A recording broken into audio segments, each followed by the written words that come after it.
नमस्कार। आज विश्व उपभोक्ता अधिकार दिवस है। भारतवर्ष में उपभोक्ताओं के अधिकारों को संरक्षित करने के लिए कई उपाय किए गए हैं। ढेर सारे सुधारात्मक उपाय सरकार ने अपनाए हैं। बैंकिंग भी एक बड़ा सेक्टर है।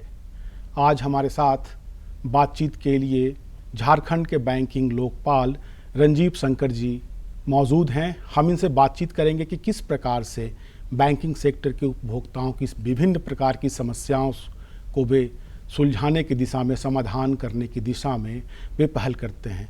सर, आपका इस कार्यक्रम में स्वागत है।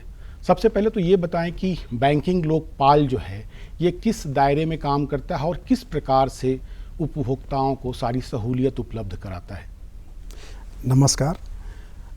देखिए, भारतीय रिजर्व बैंक की ये अपेक्षा है अपने जितने भी रेगुलेटेड एंटिटीज़ हैं उन सभी से, यानी कि जैसे बैंक हो गया या नॉन बैंक फाइनेंशियल कंपनीज हो गए, इस तरह की जितनी भी रेगुलेटेड एंटिटीज, उनसे अपेक्षा रहती है कि वो अपने ग्राहकों के अपने सभी शिकायतों का निवारण करें और उसकी एक प्रणाली उनके यहाँ सुचारू रूप से चलनी चाहिए।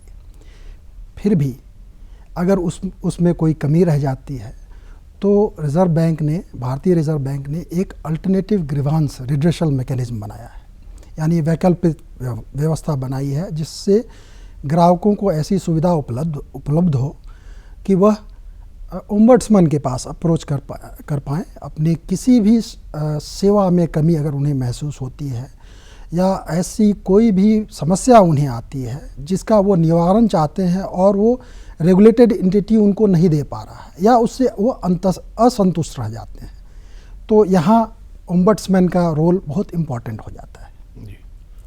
क्या प्रणाली है, किस प्रकार की प्रणाली आप लोगों ने विकसित की है कि उपभोक्ताओं के शिकायतों का समाधान किया जा सके? जी हाँ, ऐसा है कि यह अल्टरनेटिव ग्रीवांस रिड्रेशल मैकेनिज्म जो ओम्बड्समैन के रूप में है, ये काफ़ी पहले से रिजर्व बैंक ने शुरू किया था। वर्ष 1995 में ये वाणिज्यिक बैंकों के लिए यह व्यवस्था शुरू हुई थी। उसके बाद फिर धीरे धीरे उसमें अन्य रेगुलेटेड एंटिटीज़ भी डाले गए, जैसे नॉन बैंकिंग फाइनेंशियल कंपनीज। फिर सबसे अंत में डिजिटल ट्रांजैक्शंस के लिए एक अलग लोकपाल की प्रणाली शुरू की गई थी। अब ये तीन अलग व्यवस्थाएं चल रही थी, इसीलिए यह महसूस किया गया कि इसको अधिक सरल करने की आवश्यकता है ताकि ग्राहकों को और भी सुविधा हो जाए और एक जगह पे ग्राहक अप्रोच कर सारे अपनी प्रॉब्लम या जो भी उनकी समस्याएं हैं उनका वो निवारण कर सके। इसके लिए वर्ष नवंबर 2021 में हमने एक इंटीग्रेटेड ओम्बड्समैन स्कीम की योजना लाई। इस योजना में का सबसे बड़ा फ़ायदा यह है कि ये बहुत ही सरल योजना है, एक सेंट्रलाइज्ड योजना है, यानी कि अभी ग्राहकों को सिर्फ एक जगह, जो हमारा कंप्लेंट मैनेजमेंट पोर्टल है जिसे हम CMS पोर्टल कहते हैं, वहाँ जाकर एक ही जगह पर कहीं भी पूरे देश में सिर्फ एक ही जगह पर जाकर अपनी समस्याओं अपनी जो भी उनकी परेशानी है वो उसमें दर्ज कर सकते हैं और वो लोकपाल उनका निवारण करेगा। ये सबसे बड़ा मुख्य फ़ायदा है अभी के जो इंटीग्रेटेड ओम्बड्समैन स्कीम है उसका। यानी पूरे देश में, मतलब एक देश एक लोकपाल की जो परिकल्पना है उसके तहत जो है वो आप काम करते हैं और उसी प्रकार समस्याओं का जो है वो निपटारा होता है। तो ये सिस्टम में क्या, मतलब अगर झारखंड राज्य से अगर जो शिकायतें आती हैं तो क्या इसको कहीं भी किसी भी लोकपाल के यहाँ ट्रांसफ़र किया जा सकता है या जिस राज्य का होता है उसी राज्य में आप उन शिकायतों का निपटारा करते हैं? अच्छा, ये बहुत अच्छा सवाल आपने पूछा। जैसे कि मैंने कहा कि पहले जो स्कीम था वर्ष नवंबर 2021 के पहले जी, तो उस स्कीम में जो लोकपाल होते थे वो उनका ज्यूरिसडिक्शन लिमिटेड होता है, यानी झारखंड के लोकपाल जो थे उनका ज्यूरिसडिक्शन झारखंड राज्य ही था। तो इससे में समस्याएं आती थी। ग्राहक को तो कहीं भी वो बैंकिंग कर सकता है, वो आदमी झारखंड में कहीं का भी आ सकता है, बम्बई से आ सकता है, कलकत्ता से आ सकता है, और उनकी बैंकिंग समस्याएं या नॉन बैंकिंग या कोई भी रेगुलेटेड एंटिटी से समस्याएं कहीं की भी हो सकती है। तो इसमें उनको वहाँ अप्रोच करना पड़ता था जहाँ की वह समस्या है, ये ज्यूरिसडिक्शन का इशू आता था। इसीलिए ये बहुत बड़ा इसमें सुधार हुआ है कि अब ये चिंता करने की ग्राहक को बिल्कुल ही आवश्यकता नहीं है।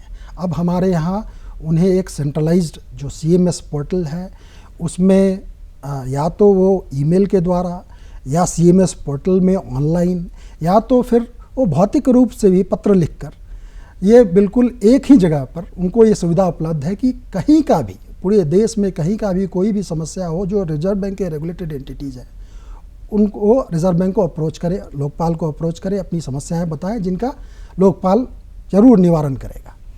ये अमूमन ये देखा जाता है कि लोग शिकायतों को लेकर के सामने नहीं आते, इसके लिए अवेयरनेस वगैरह भी चलाया जाता है। लोकपाल के भी जो कार्यक्रम है, आप लोग भी बार बार लोगों से ये कहते हैं कि अगर सुविधाएं आपको ठीक तरीके से नहीं मिल रही हैं या सुविधाओं को लेकर के शिकायत है तो आप हमारे पास आइए, हम उसका समाधान करेंगे। तो ये अवेयरनेस का लेवल जो है वो कितना है, और इसके लिए आप लोगों के स्तर से, आपके संगठन के स्तर से किस प्रकार के प्रयास किए जाते हैं? जी हाँ, जैसा कि अब विदित है, यह प्रयास भी इसी दिशा में एक कदम है जी। यह प्रयास जो है जो आज वर्ल्ड कंज्यूमर राइट्स डे है जी। 15 मार्च, और ये पूरे विश्व में मनाया जाता है कंज्यूमर राइट्स के रूप में। उसी परिप्रेक्ष्य में आज जो है हमारा ओम्बड्समैन स्कीम स्पीक, ये कार्यक्रम किया जा रहा है ताकि हम जितने भी लोग हैं, जितने भी ग्राहक हैं, उनके पास अपनी बातें रख सकें। इसके अलावा हम अनेक ऐसे अलग कार्यक्रम भी कर रहे हैं, जैसे हम बैनर लगा रहे हैं, हम कुछ नाटक मंडल भी कर रहे हैं, इस तरह की बहुत सारी हम चीज़ें कर रहे हैं, बुकलेट डिस्ट्रीब्यूशन एट्सेट्रा एट्सेट्रा, जिससे कि लोगों में जितनी जागरूकता है इसके बारे में और जितना भी इस स्कीम का फ़ायदा ले सके, वो हमारे लिए बहुत अच्छा होगा। तो जिस तरीके से आप लोगों ने शिकायतों को ग्रहण करने के लिए इंटीग्रेटेड प्रणाली बनाई है, तो किस प्रकार से जा कर के ग्राहक जो है वो वहाँ अपने शिकायतों को लॉग इन कर सकता है? उसके बाद चैनल वाइज जो है वो आप लोग किस तरीके से उन शिकायतों का निपटारा करते हैं? कोई समय का भी उसमें कोई अवधि है क्या? जी हाँ, तो जैसे शिकायत दर्ज करने का मैंने अभी बताया कि हमारा एक पोर्टल है CMS https://cms.rbi.org.in। यह कंज्यूमर ये जो पोर्टल है, इस पोर्टल में आपको किसी भी भाषा में, हालांकि जो एंट्री है उसमें हिंदी और अंग्रेजी में ही दिखाई देती है, पर आप किसी भी भाषा में जाकर अपने कंप्लेंट को वहाँ कॉपी और पेस्ट कर सकते हैं। क्षेत्रीय भाषाओं में, किसी भी भाषा में, किसी भी क्षेत्रीय भाषा में आप उसमें कंप्लेंट अपना दर्ज कर सकते हैं। और इसके अलावा आप ईमेल के द्वारा भी, ईमेल का एड्रेस है crpc@rbi.org.in। तो ईमेल हो गया और पोर्टल हो गया। इसके अलावा आप चाहें तो भौतिक रूप से भी हमारे CRPC चंडीगढ़ को अपना पत्र लिखकर किसी भी भाषा में, आप क्षेत्रीय भाषा में आप पत्र लिख सकते हैं और अपनी जो भी सेवा में कमी की समस्या है वो आप अपनी शिकायत दर्ज कर सकते हैं। अब रही बात कि हम जो कंप्लेंट को है वो कितने दिन में उसको रिजॉल्व करते हैं, तो जैसा कि आप विदित होगा, ये तो डिपेंड करेगा कि कंप्लेंट का नेचर कैसा है। यानी कि कभी कभी कोई बहुत कॉम्प्लेक्स इशू पे कंप्लेंट है जिसमें बहुत सारे कॉम्प्लेक्सिटी इन्वॉल्व हैं, साथ में ही जो कंसर्न्ड रेगुलेटेड एंटिटी है वो कितनी जल्दी वो उसका जवाब दे पाता है, ये ऐसे बहुत सारे इनके पहलू हैं जिस पे डिपेंड करेगा कि वो कंप्लेन हम कितनी जल्दी रिजॉल्व कर पाएँ। हालांकि हमारी ये पूर्ण इसमें जितने भी हमारा सिस्टम है, इंटीग्रेटेड ओम्बड्समैन स्कीम है, इसमें ये जो वर्क फ्लो है उसमें इतना सुधार किया गया है कि अभी जल्द से जल्द और त्वरित कार्रवाई करने की हमारी अपेक्षा रहती है इस पर। तो जांच के लिए तो भौतिक सत्यापन वगैरह करना पड़ता होगा अधिकारियों को, उसको किस प्रकार से निपटाते हैं? नहीं, जैसे कि अगर मान लीजिए कंप्लेन किसी ने किया और उसमें कोई अन्य जानकारी होती है तो हम और भी जानकारी मंगाते हैं, उपभोक्ता से भी मंगाते हैं, ग्राहक से भी मंगाते हैं, साथ में रेगुलेटेड एंटिटीज से भी मंगाते हैं। कोई डॉक्यूमेंट की ज़रूरत पड़ी तो वो भी हम मंगाते हैं और उसके बाद ही उस पर उचित निर्णय किया जाता है। ये RBI की सतर्कता जो है वो तो बहुत उच्च स्तर की है और तो इसमें जो है वो इनका संपर्क केंद्र के बारे में आप हमारे जो वो ये उपभोक्ताओं को बता सकते हैं कि आप इसमें संपर्क किस प्रकार से करें ऑनलाइन इसके लिए, ताकि उनकी शिकायतों का जो निपटारा है वो टाइम फ्रेम के भीतर हो जाए। जी हाँ, जैसे हमने कहा कि एक तो हमारा ऑनलाइन पोर्टल है https:// cms.rbi.in। इस पे आप जाकर ऑनलाइन आप जो है अपनी शिकायतें दर्ज करा सकते हैं। इसके अलावा हमारे पास एक IVRA सिस्टम भी है जिसका नंबर है 14448। मैं एक बार बोल दूं फिर से जी 14448। ये इंटरैक्टिव वॉइस रिस्पॉन्स सिस्टम है, IVRA सिस्टम जिसको कहते हैं। जी। यहाँ आप जाकर शिकायत दर्ज करने की क्या प्रणाली है इसके बारे में पूरी जानकारी आप इसमें मिल जाएगी। आप चाहे इसमें आपको हिंदी और अंग्रेजी में सुबह 8 बजे से लेकर शाम को 10 बजे तक, रात तक इनफैक्ट आपको ये सुविधा उपलब्ध है IVRS में। और किसी 10 रीजनल जो स्थानीय लैंग्वेज हैं उनमें भी ये सुविधा उपलब्ध है, लेकिन उसकी टाइमिंग जो है वो 9:30 बजे से लेकर फिर 5:15 बजे शाम तक होती है। सर, कंप्लेन को भी कुछ स्पेसिफाई किया गया है कि आप अमुक कंप्लेन कर सकते हैं, अमुक कंप्लेन नहीं कर सकते हैं? किस प्रकार उसका कोई वर्गीकरण है कि किस श्रेणी में शिकायत जो है वो उपभोक्ता कर सकते हैं? जी हाँ, जैसे शिकायतों के लिए जो ये सुविधा है या अल्टरनेटिव ग्रीवांस रिड्यूसल मैकेनिज्म है, उसका मुख्य जो कारण है वो है सेवा में कमी। यानी किसी भी रेगुलेटेड एंटिटीज जैसे कि बैंक हो गए, गैर बैंकीय वित्तीय कंपनियां यानी NBFC हो गया, या फिर भुगतान प्रणाली प्रतिभागी यानी कि पेमेंट सिस्टम पार्टिसिपेंट हो गए, फिर अधिकांश प्राथमिक शहरी सहकारी बैंक यानी प्राइमरी अर्बन कोऑपरेटिव बैंक्स हैं, या साख सूचना कंपनी जैसे क्रेडिट इंफॉर्मेशन कंपनी जैसे कि सिबिल है, ये सभी रेगुलेटेड एंटिटीज हैं। तो इनके बारे में कोई भी इनसे आपको अगर सेवा में कोई कमी आपको महसूस होती है, या आप तो सबसे पहले तो आपको जो कंसर्न रेगुलेटेड एंटिटी है उनसे संपर्क करना चाहिए। अगर वो जवाब उनको 30 दिन के अंदर देना चाहना, ये हमारी है कि उनको 30 दिन के अंदर जवाब देना चाहिए आपको। यदि आप जवाब से असंतुष्ट हैं या वो जवाब नहीं दे रहे हैं, तो दोनों हालत में आप जो है रिजर्व ओम्बड्समैन के पास आ सकते हैं उन माध्यमों से, जैसा कि मैंने पहले कहा है। तो ये तो अर्ध न्यायिक संस्था है, तो कार्रवाई जो होती है वो किस स्तर की होती है? हाँ, जैसे आपने कहा कि ये रिजर्व बैंक की स्कीम है, ये मुख्यतः इसमें हम रिकॉन्सिलिएशन के थ्रू या मीडिएशन के थ्रू हम चाहते हैं कि जो भी समस्या है उसका समाधान सबसे अच्छे तरीके से समाधान हो जाए। ये कोई लीगल फोरम नहीं है। तो अगर मान लीजिए कोई भी उपभोक्ता या ग्राहक अगर लीगल चैनल से या कंज्यूमर फोरम में जाना चाहता है या कोई भी और लीगल स्टेप लेना चाहता है, तो उसके लिए फिर ओम्बड्समैन में वो नहीं आ सकता है। मतलब इसके आगे के भी रास्ते खुले हैं? हाँ, अगर वो ओम्बड्समैन से भी जो भी कार्रवाई हुई उससे असंतुष्ट है, तो फिर उसके पास जो भी लीगल चैनल है वो हमेशा वो ओपन रहेंगे।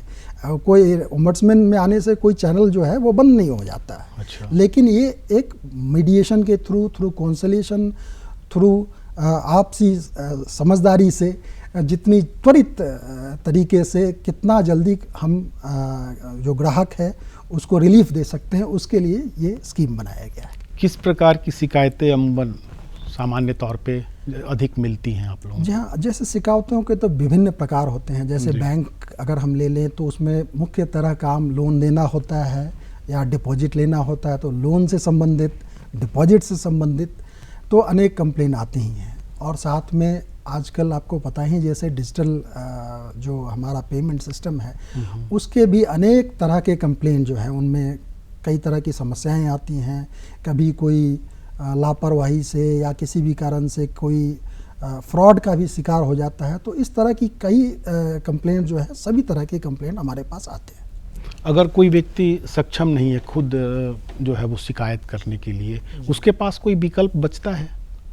वो अपने प्रतिनिधि के माध्यम से या किसी अन्य माध्यम से? शिकायत आप या तो ग्राहक स्वयं कर सकता है या अपने प्रतिनिधि के माध्यम से भी शिकायत वो दर्ज कर सकता है। लेकिन यह ध्यान रहे कि वो प्रतिनिधि कोई वकील ना हो। अच्छा अच्छा। चूँकि हम, जैसा मैंने कहा कि ये कोई लीगल व्यवस्था नहीं है, ये एक कंसलेशन मीडिएशन के थ्रू काम करने की व्यवस्था है। इसलिए यहाँ हम कोई भी प्रतिनिधि उनका हो सकता है, लेकिन वकील ना हो, इसको अवॉइड करना चाहिए। तो जो शिकायत करता है, अगर वो किसी सेवा के मद में या उसकी शिकायत को लेकर के क्षतिपूर्ति का दावा करता है, जी हाँ। तो कंपनसेशन का दावा करता है, उसमें कोई मौद्रिक सीमा है आप लोगों की? जी हाँ, इसमें दो तरह के सीमाएं हैं। एक तो जो भी क्षति हुई है उसकी राशि जो है 20 लाख, यानी जिसकी क्षतिपूर्ति की वो शिकायत करता है, वो 20 लाख तक की होनी चाहिए जी। इसके अतिरिक्त वह मानसिक अपने कष्ट के लिए, मानसिक परेशानी या कष्ट के लिए वो 1 लाख रुपए, और इसकी है कि 1 लाख रुपए तक की उसको राशि जो है ओम्बड्समैन द्वारा दी जा सकती है। तो ये सब मतलब जो क्षतिपूर्ति के जो हैं वो इनमें जो है वो भोक्ताओं को ज़्यादा सहूलियत मिल पाती होगी, क्योंकि वो दावा करते हैं, उनका मानसिक उत्पीड़न होता है, या फिर जो सेवा जो वो अपेक्षित है वो सेवाएं उनको नहीं मिल पाती हैं। जी, तो अगर किसी भी सेवा में कमी है और उन्हें लगता है कि ये मानसिक उन्हें से काफ़ी परेशानी हुई है, तो 1 लाख तक का मुआवजा उनको ओम्बड्समैन दे सकता है, सिर्फ मानसिक पीड़ा के लिए। इसके अतिरिक्त जो उनको क्षति हुई है वो 20 लाख रुपए तक की क्षति के लिए भी ओम्बड्समैन जो है या तो एडवाइजरी जारी कर सकता है या अवार्ड दे सकता है। इसकी व्यवस्था इस स्कीम में है। ये डिजिटल, जैसा आपने चर्चा भी किया, डिजिटल ट्रांजैक्शन जो है वो बैंक्स के साथ जो है वो बहुत ज़्यादा होता है, तो उसको लेकर के कोई अवेयरनेस आरबीआई तो लगातार कैंपेन करती है कि आप जो है वो कोई लिंक, अनजान लिंक हो या फिर केवाईसी हो, इसको क्लिक ना करें, उस लिंक पे ना जाएं। तो उस तरीके की जो शिकायतें आती हैं, तो बार बार एक चीज़ है कि अगर शिकायतों के समाधान के लिए एक होता है कि जागरूकता का भी अधिकाधिक प्रसार किया जाए, इसके लिए किस प्रकार के उपाय जो हैं वो लिए जाते हैं? ये आपने बहुत ही अच्छा सवाल पूछा है, और आजकल ये काफ़ी हो रहा है बहुत ही केसेस में जी। कि जो ग्राहक हैं वो किसी भी कारण से, या तो अपनी लापरवाही की वजह से या किसी फ्रॉड में फंसकर वो ऐसे कुछ काम कर जाते हैं जिससे उनसे काफ़ी नुकसान होता है। तो इसके लिए रिज़र्व बैंक ने काफ़ी ये जागरूकता का विषय है, ये निश्चित तौर पे जागरूकता का विषय है। इसमें हर एक व्यक्ति को ये डिजिटल ट्रांजैक्शंस पे बहुत ही जागरूक होने की ज़रूरत है। इसके लिए रिज़र्व बैंक ने बहुत काम किया है। रिज़र्व बैंक ने जैसे कि 2-3 पुस्तिकाएं बनाई हैं, जैसे कि बी अवेयर करके एक पुस्तिका है, राजू एंड 40 चोर करके एक पुस्तिका है। ये दोनों पुस्तिका CMS पोर्टल पे उपलब्ध है।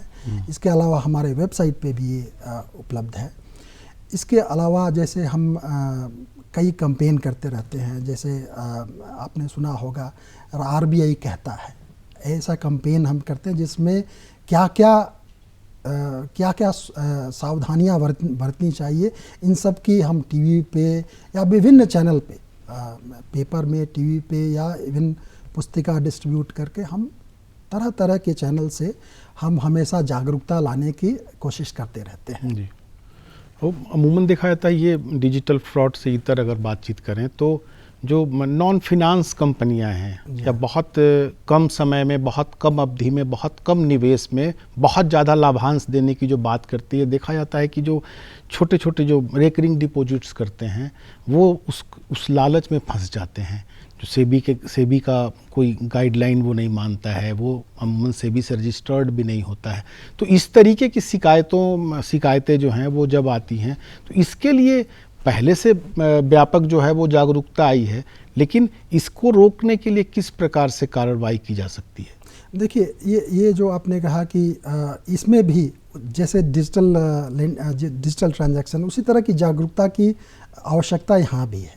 सर्वप्रथम तो आप ये सोचना चाहिए ग्राहक को कि अगर कोई भी व्यक्ति आपको ऑफर कोई दे रहा है जो कि अन्य ऑफर से बिल्कुल ही अलग है और बहुत ही लोक लुभावन लग रहा है, तो सबसे प्रति वो उस तरह का चीज़ देखते ही आपको सावधान हो जाना चाहिए। और इसके बारे में भी बहुत सारे हमारे रिजर्व बैंक के वेबसाइट पे हमारे, और जो हमने अभी कहा है आपको, राजू और 40 चोर, इस तरह की पुस्तिकाओं में ये इन सब के बारे में बेसिकली एक फिनेंशियल लिटरेसी का मामला होता है। ये इन पूरे के पूरे फिनेंशियल लिटरेसी के बारे में इस तरह की पुस्तिकाओं में पूरा डिटेल आपको जानकारी देने की व्यवस्था की गई है, जो फ्री में उपलब्ध है हमारे CMS पोर्टल पे। कोई भी जाकर उन्हें देखे, और मेरा अनुरोध रहेगा आपके माध्यम से कि सभी को इस तरह की पुस्तिकाओं में पढ़कर अपनी फिनेंशियल लिटरेसी बढ़ानी चाहिए, और वही एक तरीका रहेगा कि हम इस तरह की चीज़ों को होने से रोक पाएँ। सर, आपकी अथॉरिटी के स्तर से अगर कोई निर्णय होता है किसी व्यक्ति को लेकर के शिकायत के संदर्भ में, अगर उसका अनुपालन नहीं होता है तो किस प्रकार के राइट्स जो हैं वो किए जाते हैं? जी, आमतौर पे रिज़र्व बैंक ओम्बड्समैन के पास ये पावर है कि वो 1 लाख तक का जो है वो अवार्ड दे सकता है, और वो जब भी अवार्ड देते हैं वो कंप्लेनेंट को जब एक्सेप्ट कर लेता है तो फिर जो कंसर्न रेगुलेटेड एंटिटी है उसको पावर होता है कि वो 30 दिन तक हमारे अपील कर सकता है उस अवार्ड के अगेंस्ट, और 30 दिन के तक अगर अपील उसने किया और अपील अधिकारी ने भी उनका अपील को रिजेक्ट कर दिया तो फिर उन्हें वो मानना ही पड़ेगा।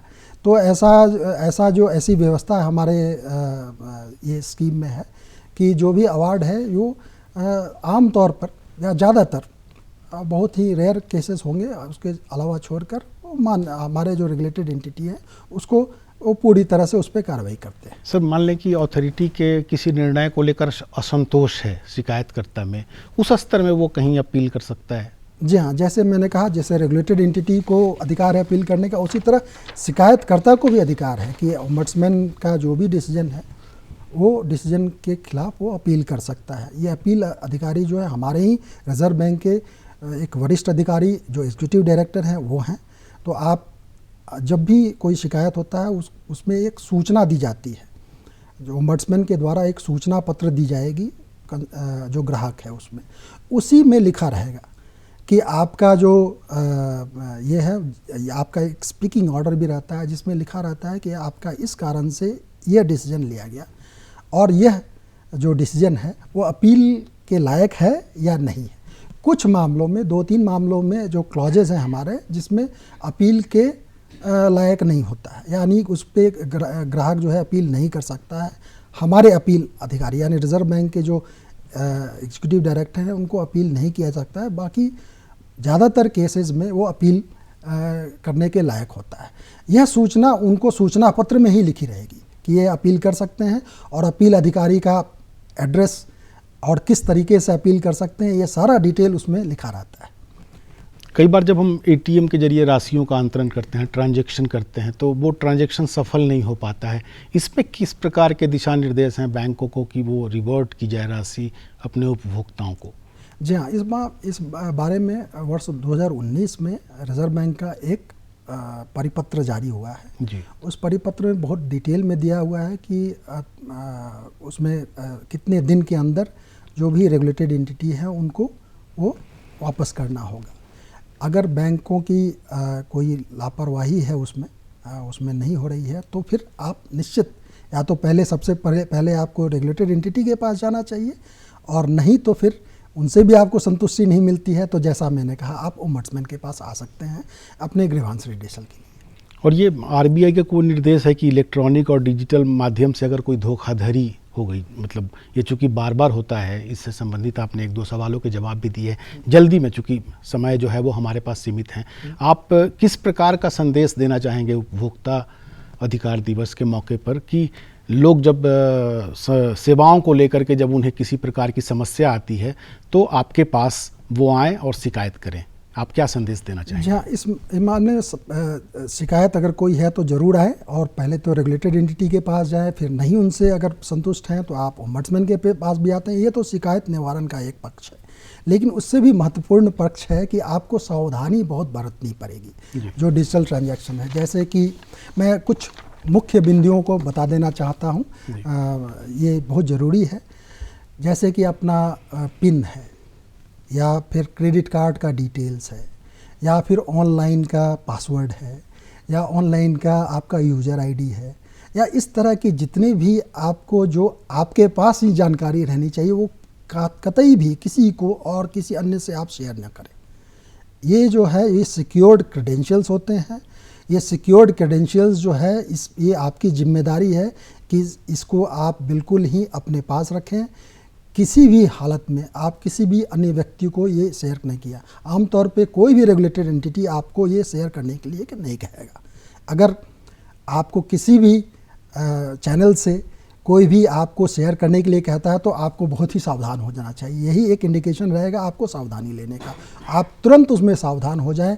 कभी भी कोई भी रेगुलेटेड एंटिटी आपसे ये सब जो चीज़ है ये शेयर करने के लिए नहीं कहेगा। साथ ही साथ कभी कभी कुछ जैसे ऑनलाइन आप काम कर रहे हैं या ईमेल पे कुछ लिंक्स आ जाते हैं जिसको आप कहते हैं कि भाई इसको क्लिक करो तो उससे ये फ़ायदा होगा। तरह तरह के लुभावने चीज़ उसमें रहती है, या आप कई लोग उसमें भी पड़ जाते हैं और लिंक पर क्लिक कर देते हैं, जिससे अनेक समस्याएं आ सकती हैं। आपके क्रेडेंशियल जो है लीक हो सकते हैं, या फिर आप किसी और साइट पे जा सकते हैं जहां आपको गलत ट्रांजैक्शन देने के लिए आपको प्रेरित किया जा सकता है। इसी तरह आप कभी कभी गलत ऐप जो मोबाइल आजकल यूज़ करते हैं, गलत ऐप भी डाउनलोड करते हैं। वो कई ऐसे ऐप हैं जो कि आपकी पूरी मोबाइल में जितनी जानकारी है वो इकट्ठा करके कहीं और भेज देती हैं, या तरह तरह के उससे कॉम्प्रोमाइज़ हो सकता है। तो इन सब मोटी मोटी बातों का हर व्यक्ति को, हर ग्राहक को मेरा अनुरोध रहेगा, इसका ज़रूर ख्याल रखें। और इस तरह की आप सावधानी लेंगे तो आप कभी भी आप समस्या में नहीं आएंगे। यानी इस वार्तालाप का जो पूरा निष्कर्ष है, मुझे ऐसा लगता है कि सावधानी जो है वही बचाव है। बैंकिंग का जब आप ट्रांजैक्शन करें, राशियों का जब अंतरण करें तो सावधानी बरतें और कभी भी अपना पासवर्ड, OTP, एम पिन और अपने क्रेडेंशियल के बारे में नहीं बताएं। किसी भी अनजाने लिंक पर आप जो है वो टच नहीं करें, और ऐसे किसी कॉल का जवाब नहीं दें जिसको आप जानते नहीं हो। तो उपभोक्ता अधिकार संरक्षण दिवस पर आप भी अपने जो अधिकार हैं उसके प्रति जागरूक हों। रंजीव शंकर जी, आप आए हमारे स्टूडियो में, आपने उपभोक्ताओं के साथ, अपने हमारे दर्शकों के साथ जो है वो अपनी बहुत महत्वपूर्ण जानकारियां शेयर की। आपको भी इस बातचीत के लिए बहुत धन्यवाद। जी धन्यवाद।